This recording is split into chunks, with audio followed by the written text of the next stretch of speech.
ഇവരെന്തെല്ലാം പ്രചരണം നടത്തി. വടകരയിൽ സംഘപരിവാറിനെ ലജ്ജിപ്പിക്കുന്ന തരത്തിലുള്ള വർഗീയ പ്രചരണമാണ് CPM നടത്തിയത്.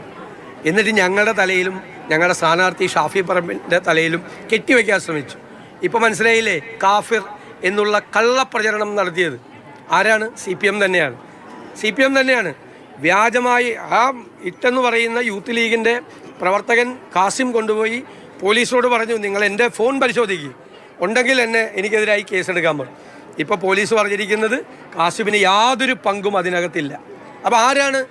പോരാളി ഷാജി, പിന്നെന്താണ് അമ്പാടി സഖാക്കൾ, പിന്നെ മുൻ MLA KK ലതിക, അവരെല്ലാമാണ് ഇതെല്ലാം പ്രചരിപ്പിച്ചത്. അവർ തന്നെ ഒരു വ്യാജ കണ്ടൻ്റ് ഉണ്ടാക്കി, ഒരാളുടെ പേരിൽ ഫേക്ക് ഐഡിയിൽ വ്യാജമായി കണ്ടൻ്റ് ഉണ്ടാക്കി അവർ തന്നെ പ്രചരിപ്പിച്ച് വർഗീയ വിഭജനം വടകരയിൽ ഉണ്ടാക്കാൻ നോക്കി. ഞാൻ പറയാം, സംഘപരിവാർ നാണിച്ചു പോകും ഈ CPMൻ്റെ മുമ്പിൽ. കേരളത്തിലെ ജനങ്ങൾ തിരിച്ചറിയണം, എന്തും ജയിക്കാൻ എന്തും ചെയ്യാൻ മടിക്കാത്തവരുടെ സംഘമാണ് CPM. എന്തൊരു കേരളത്തിൻ്റെ ചരിത്രത്തിലുണ്ടായിട്ടുണ്ടോ ഈ കാഫിർ പ്രചരണമൊക്കെ?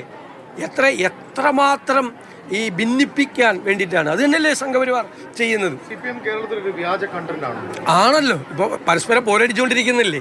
നിങ്ങൾ പറഞ്ഞില്ലേ ഈ CPM ഹാൻഡിലുകൾ ഞങ്ങളെയൊക്കെ എത്ര മോശമായിട്ടാണ്, ഞങ്ങളുടെയൊക്കെ വീട്ടിലിരിക്കുന്ന ആളുകളെ കുറിച്ച്, മാധ്യമപ്രവർത്തകർക്കെതിരെ,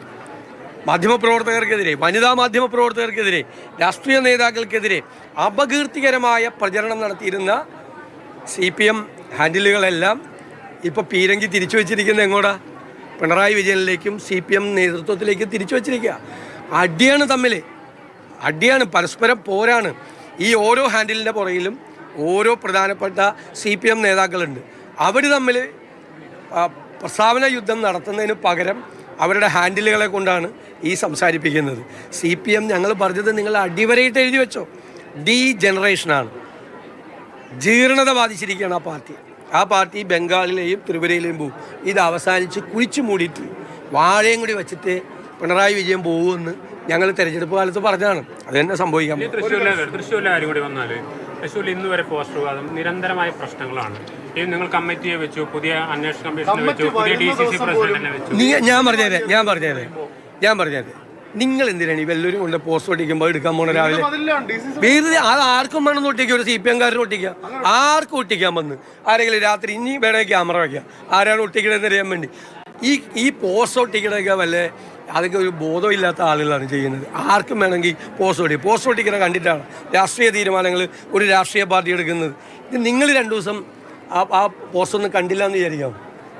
പാർട്ടി ഓഫീസിൽ നിന്ന് അവിടെ കൊണ്ട് ആരെങ്കിലും പോസ്റ്റർ ഒട്ടിച്ച് നിങ്ങൾ കണ്ടില്ല എന്ന് വെച്ചാൽ പിന്നെ ഈ പോസ്റ്റർ ഉണ്ടാവില്ല.